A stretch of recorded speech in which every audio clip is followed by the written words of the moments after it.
schedule of the Lok Sabha poll, phase 1.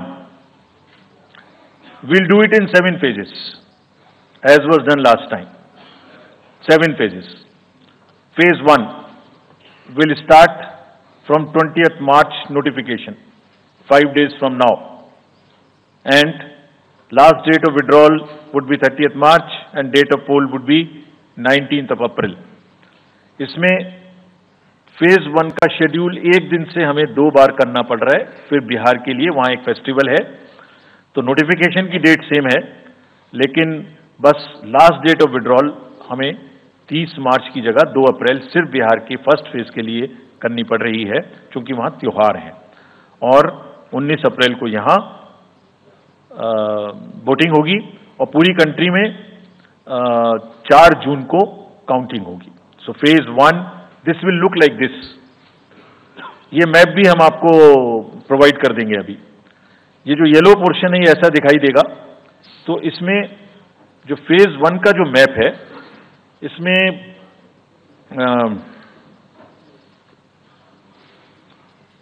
North east नीचे Tamil Nadu, Rajasthan, centre में छत्तीसगढ़, मध्य प्रदेश और उत्तराखंड, और ऊपर में जम्मू कश्मीर की 1 पार्लियामेंट्री कॉन्स्टिट्यूंसी। ये येलो फर्स्ट फेज का आपके सामने में मैप है। सेकंड फेज और फर्स्ट फेज में 21 स्टेट्स जाएंगी पोल में। Second phase notification will start on 28th of March and date of poll will be 26th of April. Similarly here in case of J&K, because of the some holiday, the date of one day would be different, date of security of nomination would be different, but date of gazette notification or date of poll would be common. Phase 1 में 21 राज्य polling में जाएंगे और phase 2 में उसमें से और राज्य जुड़ जाएंगे।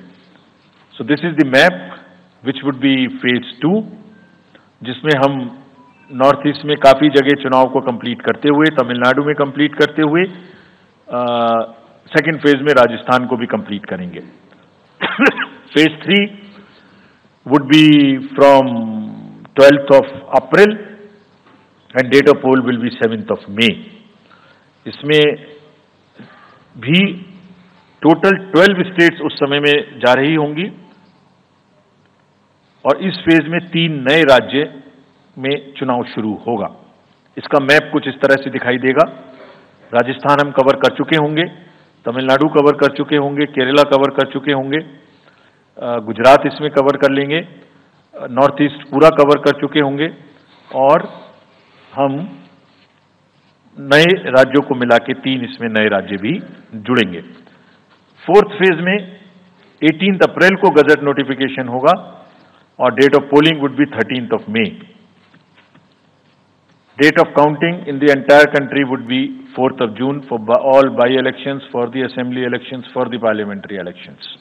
इसका मैप कुछ इस तरह का दिखाई देगा। इस समय तक हम इसमें Telangana, Andhra, Orissa would start, and by that time, other than that, entire South India would be complete, entire Western India would be complete, Northeast would be complete. और फिफ्थ फेज 26 अप्रैल से शुरू होगी और 20 मई तक चलेगी। 20 मई तक डेट ऑफ पोल होगी, बीच में नॉमिनेशन, स्क्रूटनी और विड्रॉल की डेट्स रहेंगी। Counting of course is 4th of June. It will look like this, which is in front of you, and phase 5 में 49 constituencies will be going to the poll. Phase 6 में 57 constituencies will go to the poll, starting from the gazette notification on 29th of April and finishing on 25th of May 2024. इसका map कुछ इस तरह का दिखाई देगा कि मोस्टली यूपी, बिहार, बंगाल, उड़ीसा और साथ में कुछ नॉर्थ का पोर्शन चालू रहेगा।